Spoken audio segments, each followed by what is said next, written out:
Hello, ladies. I am excited to talk to you about intermittent fasting. This is something we will actually be incorporating on Monday.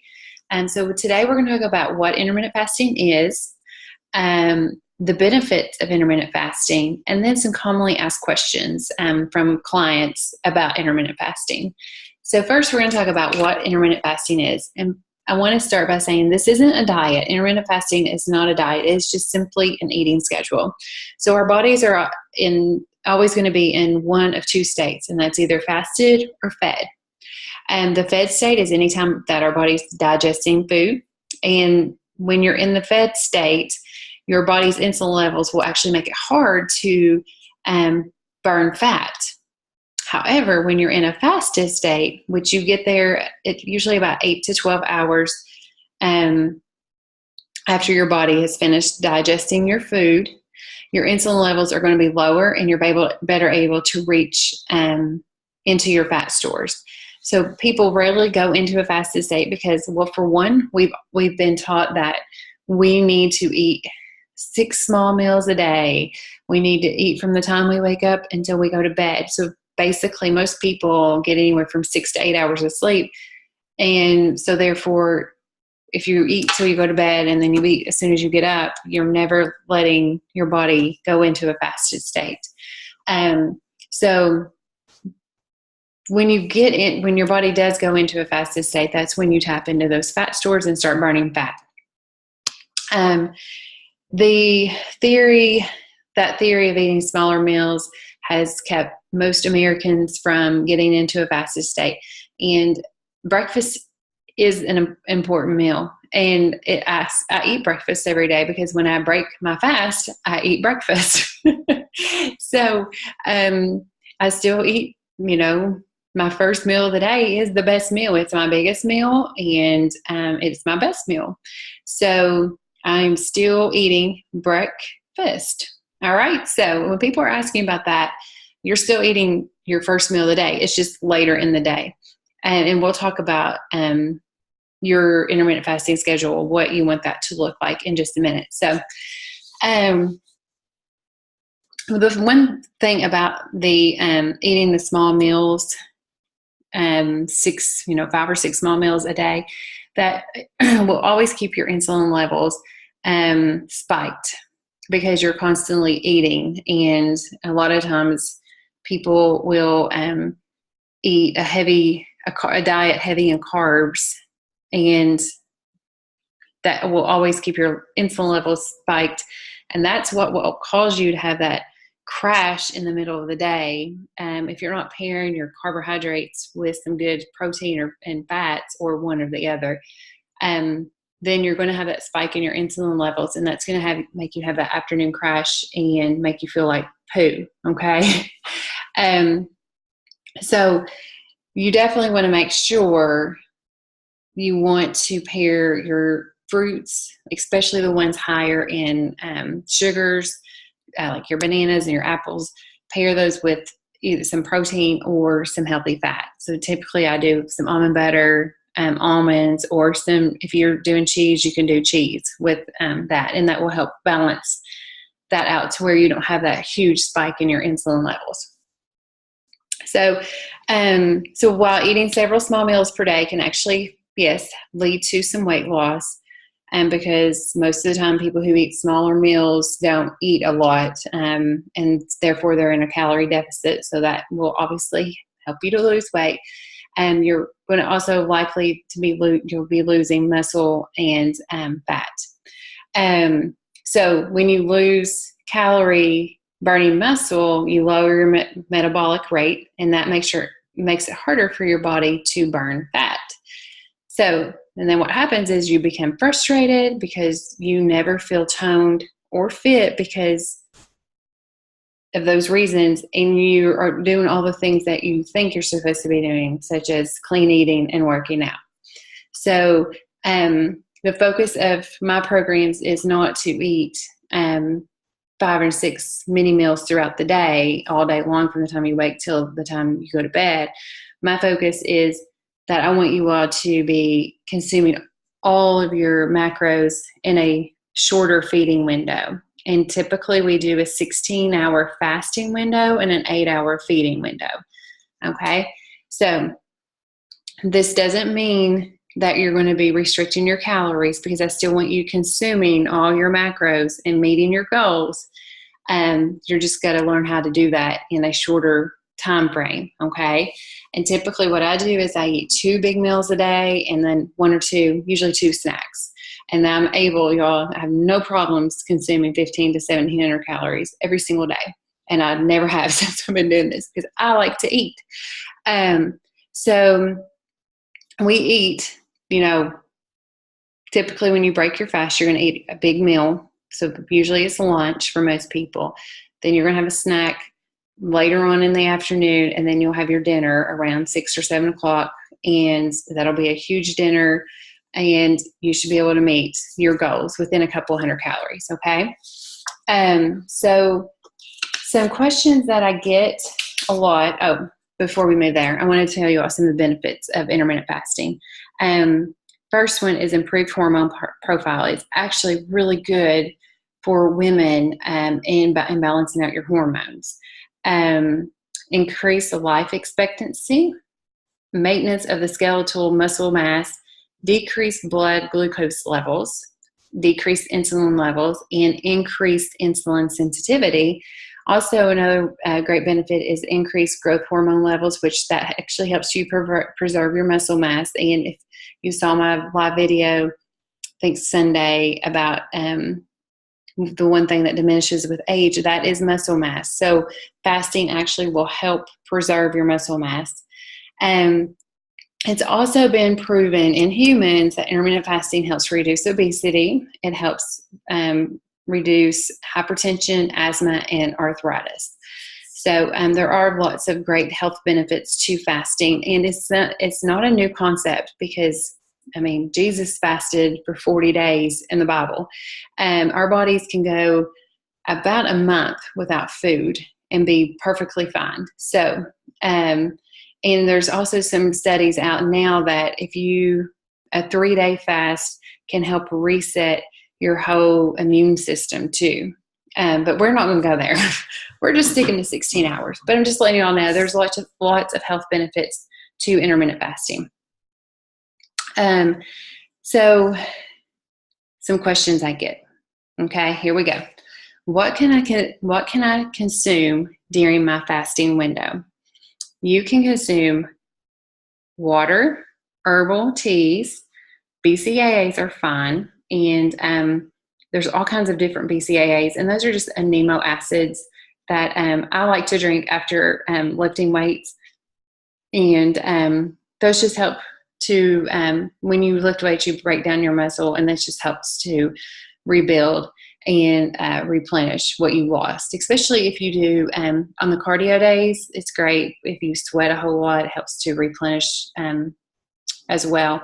So BCAAs are perfectly fine. I like the Extend brand. It's XTEND. I buy them at GNC. You can get them off Amazon. I love the grape flavor. So that is one of my go-tos. I usually have one a day, and it's after my workouts. So the one thing, and you can have black coffee. You want to make sure that if you are sweetening your coffee or teas with anything, it's only with stevia and not anything else. No artificial sweeteners at all. Okay.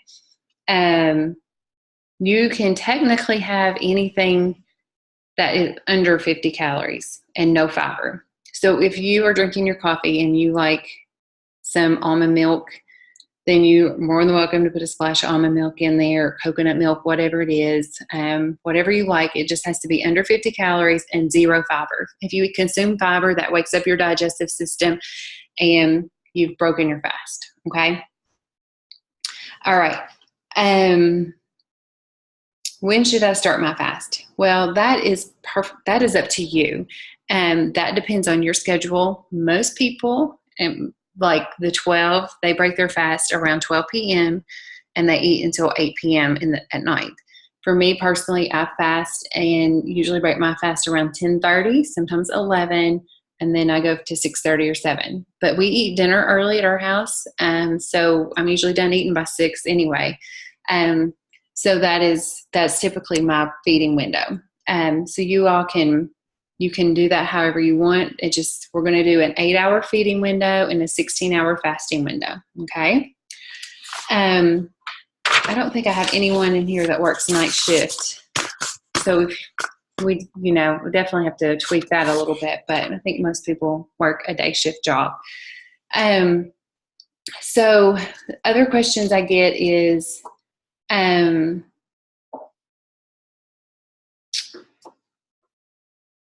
those with diabetes do intermittent fasting? And the answer is, you need to first consult your doctor. If your doctor says it's fine, then by all means, do the fasting. There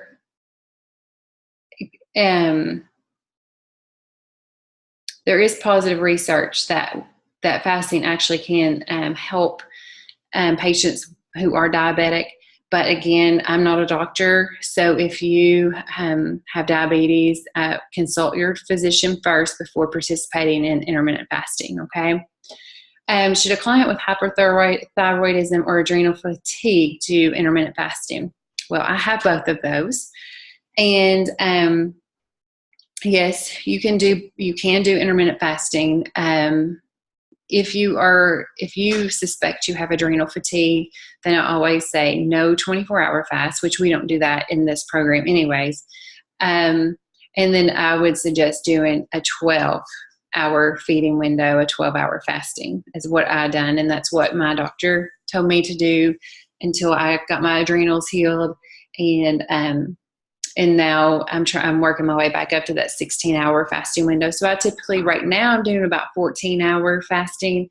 And hopefully by next week, I'll be back into that 16-hour fasting window. So if you have hypothyroidism, you're perfectly fine to do the 14 to 16-hour fasting window. Adrenal fatigue is different. Fasting can actually stress your adrenals more. So that's why I don't suggest doing over the 12-hour fast. Okay. Are headaches normal while fasting? And for some people, they can be, not everyone. Headaches can occur during fasting periods, and they're often confused with dehydration headaches. But sometimes, while drinking more water won't hurt you, dehydration is not typically the cause of a headache during your fast. Instead, it's more likely that your body is feeling withdrawal-like symptoms, similar to those like when you give up caffeine or sugar. It's just because, your body's been used to being fed all the time. And so it's just going through some withdrawals. More than likely, it's not dehydration. It's just the simple withdrawal symptoms that you're having. Withdrawal-like symptoms. The headache shouldn't last more than just a few days of fasting, and you can treat them just the same way you would, any other headache that you have. Okay. Why am I always cold while fasting?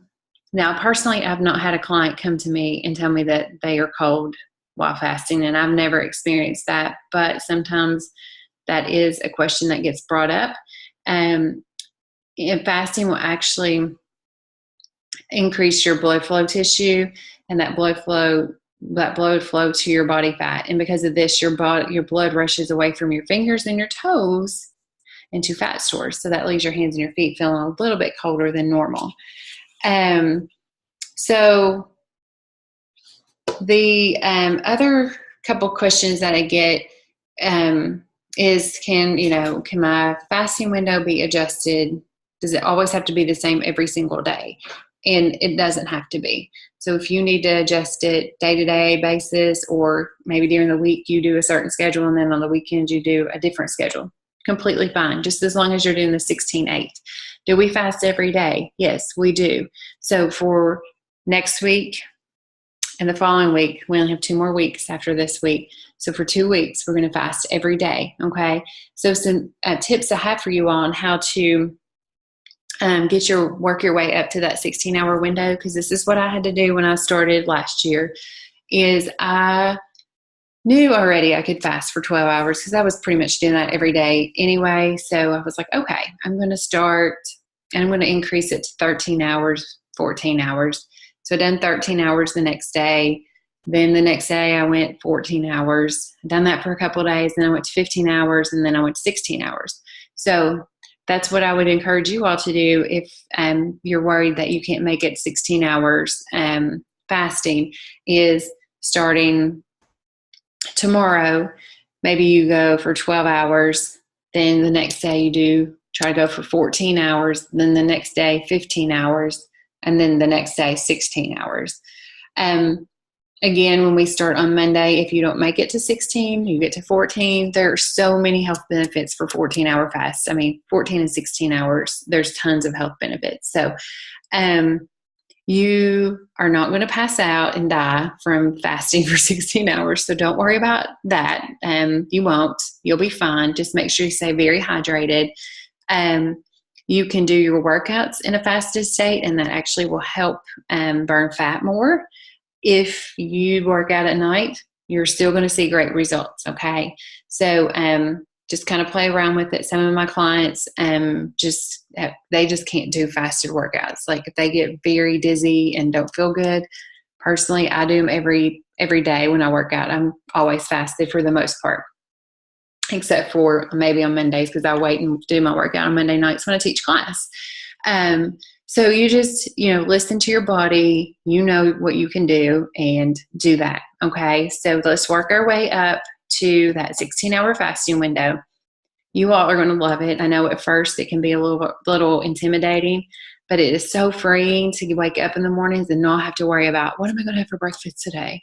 It's so nice to have one less meal to even think about. And I truly love that. Because if y'all are like me, in the mornings it's chaos in our house, trying to get everybody ready for school and lunch is packed and breakfast fixed and all that good stuff. So if you have questions, I want you to post them in the comments. I will answer those. I will go live in our group and answer those later on. And again, we'll start Monday and we'll do the fasting every day for the last 2 weeks of the program. So I'm excited for you all to practice with intermittent fasting, and hopefully you all are going to love it too. You should feel a little bit more energized during your fasted state. If you see a huge decrease in energy levels and you feel terrible, I want you to reach out to me. Okay. So, hope you all are having a great day, and I will be back on live to answer the questions that you all have. So make sure you post them. Bye.